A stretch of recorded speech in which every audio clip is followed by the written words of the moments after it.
తెనుగోళ్ళు ఇచ్చిన శిల్పక పండ్లు తేనె మామిడి పండ్లు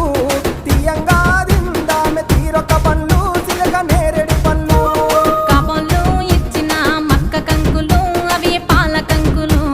కాల్చుకొని తిందాము కందికాయలు పచ్చి పల్లికాయలు గుజారి గుజారి మామిళ్ళ కిందో నల్ల మామిళ్ళ కింద కుసుమరోళ్ళేసిన కుందన బొమ్మ అది కుందన బొమ్మ